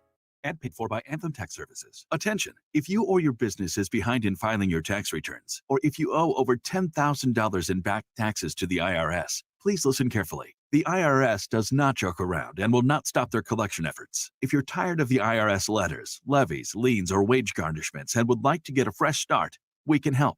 Due to the financial hardships in the country, the IRS is making it easier than ever to settle tax problems for those who owe more than $10,000. We can help settle your delinquent tax problems, end all collections, and may even reduce your back taxes by up to 99%. Even if you can't afford to pay your back taxes, you can still get the help you need. We've helped thousands of taxpayers just like you, but you must call 800-852-3467 today to stop your tax problem from getting worse. The information is free and the help is real. Call 800-852-3467 800-852-3467. That's 800-852-3467. Again, 800-852-3467. When it comes to getting work done on your property, get the power, comfort, and quality you need by choosing Kubota compact construction equipment, like excavators, skid loaders, and track loaders. At Ewald Kubota, we have all the equipment you need, whether you're buying or renting. And we know you need the reliable, dependable equipment Kubota is known for. Right now, all new rental customers get 10% off their first rental.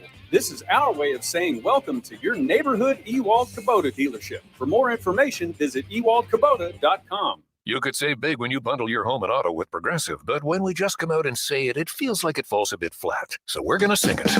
We're singing words now. We'll even sing the business part. Save big when you bundle your home and auto with Progressive. Now, that's a commercial you'll remember, even if you don't remember the bundle and save with Progressive part. We're singing a commercial. Progressive Casualty Insurance Company and affiliates. Discount not available in all states or situations. This is the end of the jingle. A jingle about insurance.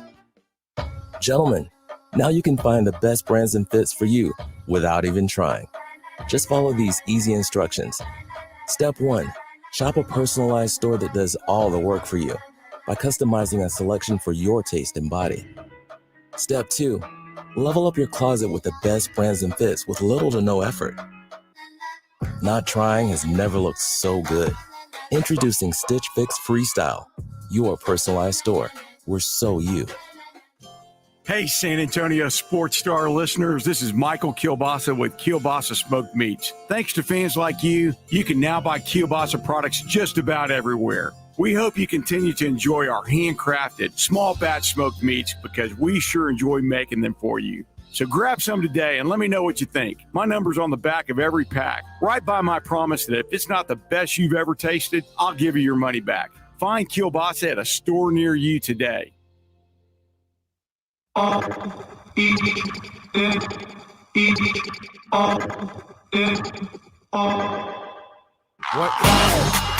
Welcome back into the Saturday morning hangover right here on San Antonio Sports Star, ESPN AM 1250, 94.5 FM. I'm joined once again by my man, Jack Thompson. What up, what up? Welcome back in, Jack, as we get ready to talk some NFL here. The coaching carousel is in full spin right now as Thursday afternoon, the Houston Texans said goodbye to David Culley after 1 year and offensive coordinator Pep Hamilton, as they have recently interviewed Brian Flores, who was surprisingly released by the Miami Dolphins. Also rumored interest in Patriots linebackers coach Gerard Mayo and Patriots offensive coordinator Josh McDaniels. There is also a rumor of replacing Tim Kelly as offensive coordinator with Pep Hamilton, who was the quarterback's coach and passing game coordinator this year for the Houston Texans. What do you think the Texans should do right now? Man, there's so many question marks when it comes to the Texans, and I feel like it all just stems on what their plan is with Deshaun Watson. I mean,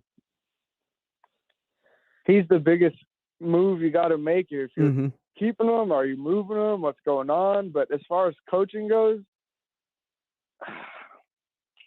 it's tough because you've got what looks like could be a serviceable QB in Davis Mills.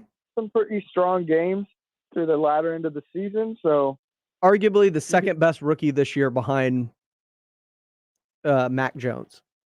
Yeah, definitely. So it's tough. I mean, I think the best coach out there right now is definitely Brian Flores. He would be high on my list for sure. But I don't know with the Texans, man. I never know what they're going to do. So that's tough. But I would definitely be looking towards Brian Flores' way. I, too, lean Brian Flores. He's proven it. He's been a good coach in Miami. He got that team where it needed to be. And there's the added potential, if the rumors are true, that Deshaun Watson wanted to play for Brian Flores, which is why he wanted to go to Miami. Also, recent reports coming out of Miami that they expect to retain Tua Tagovailoa and are rolling behind him. According to Ian Rappaport, the Dolphins are no longer interested in Deshaun Watson and hope to find a head coach who believes in and believes that they can bring out the best of Tua. So scratch one off the possible trade mill for Deshaun, at least initially. But Brian Flores, if true, was the big proponent behind acquiring Deshaun Watson in Miami. Deshaun and Brian Flores wanted to play with one another. And so if they bring Brian Flores into Houston, does that somehow change Deshaun Watson's mind about the organization? Yeah, I mean, if why he wanted to go to Miami was the head coach, I can't imagine that bringing that coach over to the Texans might not entice him to stay there for sure. But also, I get the sense that maybe the bridge with the Texans. Yeah, I has get that burned sense some, too. so he could definitely be, it could be gone beyond repair. So he could just scratch the Dolphins off his list and just make his way down to the next candidate. And that is true outside of Flores, because he is a hot commodity. He is interviewed also with the Chicago Bears for their head coaching vacancy after they said goodbye to Matt Nagy. If they don't land Flores, I think Jared Mayo would be a possible realistic candidate for the Houston Texans in terms of he has a relationship with both Jack Easterby and Nick Caserio from his time, not only as a player, but as a coach when he was in New England, just like Brian Flores did. Like, I look at people that have ties to the organization, and those are two people that have ties. And Caserio mentioned at his press conference yesterday, he brought up this story about going outside of the box, and Pittsburgh had only had Chuck Noll and Bill Cowher, and then they took a flyer on this 31-year-old who had only been a 35-year-old who had only been a coordinator to that point for 1 year in Minnesota before hiring him to be the head coach because of things that they saw out of him. That seemed a bit cryptic, telling that story like that when one of your rumored favorites outside of Brian Flores is a person that has zero experience as a coordinator, but has already garnered head coaching interest in the last 2 years.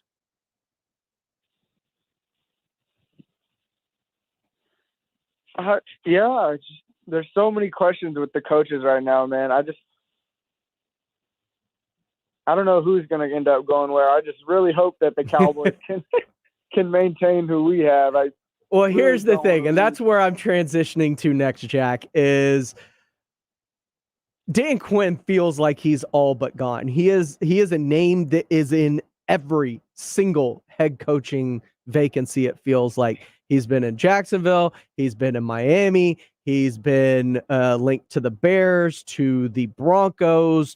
If there's a head coaching vacancy, you can bet that Dan Quinn's name has been a part of it. And likewise with Kellen Moore, it feels like he's been mentioned in not as many as Dan Quinn, but the next most amount of head coaching vacancies. What are your realistic expectations for holding on to one or either of these guys after this year? I don't think it's far out of the realm of possibility. I think Dan Quinn really likes where he's at. I think he likes being the DC for the Cowboys, and obviously he's done a great job, but I can't imagine that he doesn't want to be a head coach again. Mm-hmm. And then Kellen Moore, like you said, he's kind of that new young gun, hot shot kind of just new face around the block that has been doing some really good things in his OC job, and it's looking like it could be his turn for a head coaching job too. So I could certainly see both of them staying, but I could also certainly see both of them leaving, which is a terrible thought to think because they've got us to where we are now in such a short amount of time. Mm-hmm. it's tough, man. I don't want to see either of them go, but if they do go, I will wish them success in wherever they end up. Now, here comes the $100 million question. And for me, I think Dan Quinn would be great in a situation like Chicago or even Denver. I think those two would be really good for him. Most recently, Kellen Moore was just requested by the Minnesota Vikings for their head coaching vacancy. So add that to Kellen Moore's list of places that he's being requested to be interviewed. Are there any jobs that you think are perfect fits for either Quinn or Moore, or do none of them have that cachet for you? No, I think, like you said, I think Chicago would be good for Dan Quinn. I mean, they've already got a good defense established, which is where he hangs his hat. Mm-hmm. They've got their franchise QB that they think in Justin Fields, strong running back, solid receivers. It's a pretty good spot that just needs the right guidance. Denver seems to be a really good spot too, except they don't have the QB of the future. Mm-hmm. They've got good weapons though on offense. Obviously, they've got a young star at running back, and then they have a strong defense too. So I like really both good of those receivers spots there too. Yeah, I like both of those spots for DQ. And then when you talk about Kellen Moore, obviously Kellen Moore and Kellen Mond sounds pretty cool together. Would like to see that happen up in Minnesota. But even so you're just that, kicking Kirk Cousins out the door? Yeah, I think it might be Kirk's time to. I mean, he had a good season this year, so who's to say? I just like this Kellen and Kellen sounds pretty cool. But they've got Dalvin, who we all know is a monster, Mm-hmm. and then they've got they've got a top 5 receiver in Justin Jefferson. Adam Thielen's really good. Mm-hmm. Tyler Conklin came on as a solid tight end in the latter part of the season, so he's got a lot of weapons for Kellen Moore to, play around with. So that seems like a pretty solid spot for him too. And lastly, the biggest question mark is a team in the playoffs that is dealing with an interim head coach, and Rich Bisaccia, who took over for John Gruden on October 11th, as when their playoff run does inevitably end, do you give Rich Bisaccia that job, or do you try, because there is something to playing on emotion, playing on adrenaline, playing for a cause, and Rich Bisaccia could be that, or he also just could be the next Bruce Arians, who took over for Chuck Pagano and parlayed that into a very successful head coaching career. Yeah, I mean, I don't know if it's just outright his, but he definitely deserves to be the number one candidate. That team and organization has gone through so much over the season, and for them to be where they're at and consistently winning the games that they need to win down the stretch, I mean, I think that speaks for itself right there, that he deserves a really legit shot at being the permanent head coach of this team. He's obviously a great leader of men. You've seen all the clips that have come out recently and how his team responds to him. And then when it comes down to, the X's and O's and getting wins, they've needed to win for about 6 straight weeks, and they've been doing so. Mm-hmm. And even last week, they needed the win to get in. They got it at the very end with another. They needed the tie to get in. Yeah, the tie would have been pretty dang awesome. I kind of wanted to see that, but either way, they made it to the playoffs, and no one would have thought that this team would have even sniffed the playoffs about 2 months ago. So it's pretty amazing to see what he's done, and I think he definitely deserves to be their number one option. By the way, I've let it go for 3/4 of the show. It is now time. I'm going to take just 2 minutes. And I want to thank you for a hard-fought and incredibly exciting fantasy football championship game here at the Star. As yes, your Hangover finishes 1-2 with the late miracle by the Chargers forcing overtime helped me to beat Jack Thompson in our championship game. Yep, I thought I had it wrapped up, and then Joe Burrow was like, "Hey, hold my beer. Let me go complete 4 fourth downs." Yeah, Justin Herbert is fourth down machine. I is just pacing around my apartment that night, just like, oh my God, he's got to pick up this fourth down. Just extend it. Just extend. And then I thought I may have had it on that final pass that got him inside the red zone, but I was like point short. And then he caught the touchdown. I was like, all right, missed the extra point. I'm good. Because you still had Eckler going.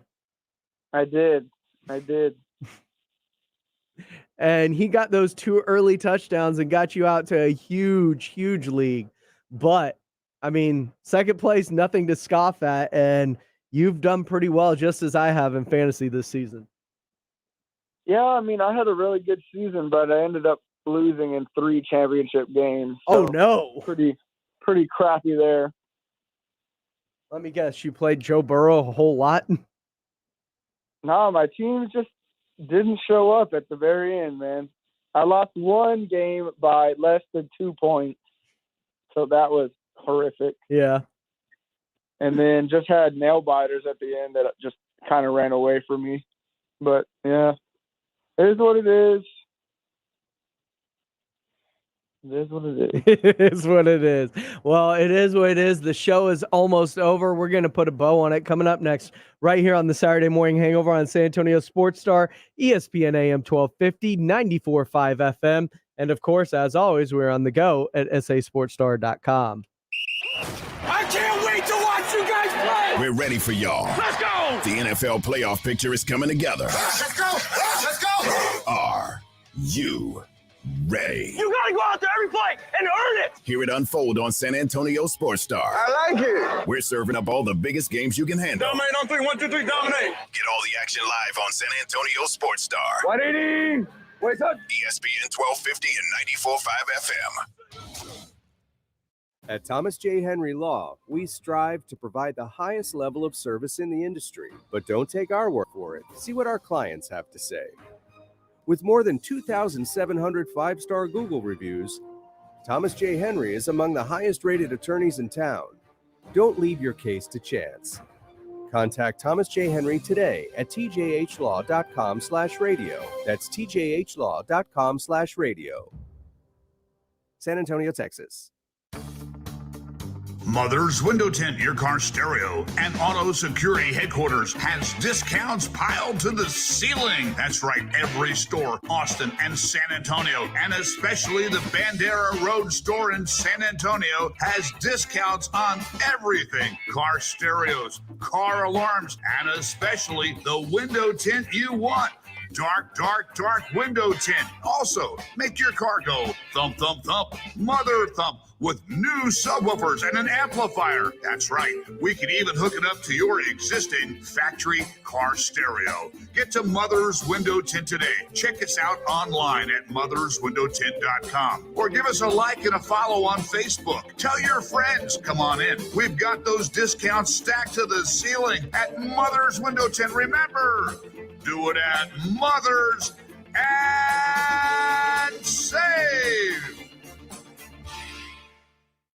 If you've struggled with dental problems all your life, you need Dr. Mark Havercorn at River City Oral Surgery. Have you had cavities followed by fillings, more fillings, root canals, and crowns, only to have the pain come back? You know what I'm talking about. Stop spending lots of money at the dentist every few years only to have it fail. Dental implants at River City Oral Surgery could be the solution. River City Oral Surgery offers direct patient care, and prices are listed on the website rivercityoms.com. $1,300 per dental implant, includes exam, x-ray, and post-op care. $20,900 to replace all the teeth in one jaw with implant teeth, including everything from start to finish. Need a tooth pulled? It's $325. For wisdom teeth removed, that's $1,000. Financing is available.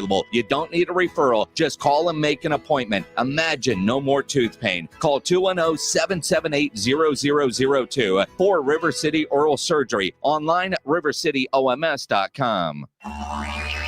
The Roo Pub is the best place to watch a game. Football, basketball, the big fights, they have them on at the Roo on their 3 massive 170-inch laser screens and TVs all around. Come hungry, the food is fantastic, and the kitchen is open until 2 a.m. every day with the full menu available. The Roo Pub has the best darts area in town, indoor cornhole and weekday happy hour from 11 to 6. For lunch, dinner, or late at night, and the best place to watch a game, get into the Roo Pub at 281 in Redmond Road. We'll see you at the Roo. Hammering headaches? Ow. Aching muscles? Put the squeeze on your tough pain with Goody's Cool Orange. The same fast-acting, powerful Goody's powder in a great-tasting Cool Orange flavor. Beat tough pain to a pulp with Goody's Cool Orange. Also, blast your pain away with Goody's Mixed Fruit Blast. 2 flavors, tough on pain, tasty on your tongue. We made Goody's fast, Goody's delicious. All available at Walmart. On our first date, we had masks on and kept 6 feet apart. Now, we're a lot closer.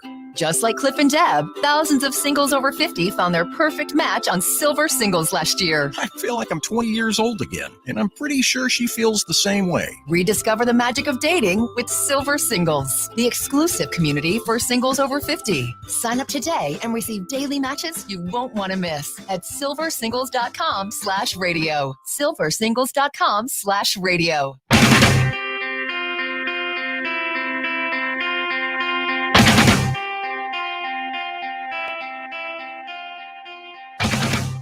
Welcome back into the Saturday Morning Hangover right here on San Antonio Sports Star, ESPN AM 1250, 94.5 FM. I am James Pledger. I'm joined by Jack Thompson as we get ready to put a bow on this show. Final 6 minutes as we get ready for Super Wild Card Weekend here. A huge weekend of games. And Jack, I'm gonna put the Cowboys score for last. But all right, we're gonna start with Las Vegas, Cincinnati. Las Vegas, Cincinnati. I'm gonna take Cincinnati. I think they're gonna win probably 31-24. Yeah, I think Cincinnati takes it too. I think 31-24 sounds pretty good. I might go, 31-24, maybe just 28-24, something like that. That sounds pretty solid. But I'm also leaning Cincinnati. All right, tonight we have the Bills and the Patriots. Weather is going to be cold. Tony Romo is calling the game. You have Mac Jones, the up-and-comer, versus the incumbent in Josh Allen. You got McDermott versus Belichick. Who do you like more? I lean the Bills just because of the talent on the team. As good as Belichick is, he's not going to be out there playing in this freezing weather, and I just think that Josh Allen will impose his will. So give me the Bills 24-20, I think. Okay, so real close. Yeah, I think it'll be a close, low-scoring game. I just love what the Patriots did defensively this year, adding Matthew Judon, getting those players back, adding Hunter Henry, adding Jonnu Smith, Kendrick Bourne's come on as of late for them. I just, it's hard for me to bet against Bill Belichick in the playoffs against a team that is equal to or maybe just a little bit better than, but maybe not quite as prepared come these postseason battles. I think Bill gets them ready. I think the inclement weather in terms of just how cold it's going to be, Bill's going to have them better prepared for it. And they run the football like no one other. Ramondre Stevenson and Damian Harris, give me that run game. I know Isaiah Wynn's out on that offensive line, but I think they can overcome Mac Jones' rookie curve, and I think they can steal a win up in Buffalo. Yeah, definitely possible for sure. So I'm going to take New England. It's going to be 20-17. Let's move on to Sunday where the Eagles and Bucks play. How bad's this going to be, Jack? Man, this could be a complete 20-point, 30-point blowout. I would not be surprised. All right. I'm going to throw a score out there of 37-24. I don't think the Eagles even get that many points, man. Not even garbage time points, huh? I think it'll be like maybe some garbage time points, but yeah, in the third, 37 to maybe like 14 or 17. Okay. The Sunday night game has Pittsburgh and Kansas City, and I just think this is Kansas City ushering Big Ben into retirement. I think it's going to be 31-14, 31-17. It's not going to be that close. Yeah, I agree with you there. I don't think this will be a close game, and Ben will sail off into the sunset afterwards. In our Monday night game, we have Arizona and Los Angeles, and Arizona's getting healthier. You get James Conner coming back. You have Chase Edmonds. You're possibly getting a J.J. Watt back, who's a game-time decision. You won't have DeAndre Hopkins for the first round, so that's a bit concerning.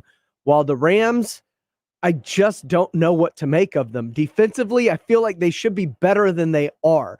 They've got so much talent on that side of the ball, and yet they just signed Eric Weddle, who's been retired for 2 years and haven't played football, to play safety for them. So to me, I don't trust Matthew Stafford in the playoffs. I don't trust Odell Beckham, and I do trust Kyler Murray, and that's where it falls. I think the Cardinals win this, but it will be close. It's going to be something like 27-24. Yeah, I think it's definitely going to be close, but I kind of flip that. And, I mean, we've never seen Kyler do anything in the playoffs. Sure. He's missing his best receiver. Sure, he's got, Christian Kirk, Zach Ertz, and that solid running game who we've seen run pretty well against them. But I think the Rams win it, man. I think the Rams win a close one.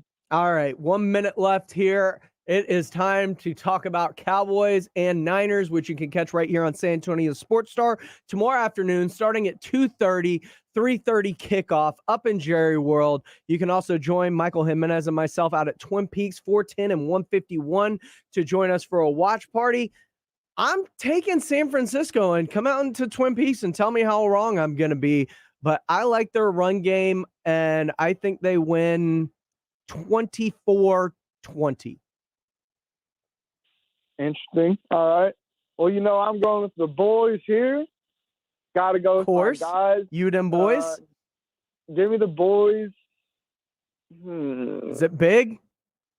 No, it's not big. I think it'll be by a touchdown, maybe a touchdown and a field goal, but definitely I don't think it's big. So like 31-21 or something like that? Yeah, something like that. There you have it. This has been the Saturday Morning Hangover. As always, until next time, stay loose, hang cool, and of course, as always, have fun, guys. And now an important message from Exergen. A critical new FDA study proves that non-contact thermometers are not accurate.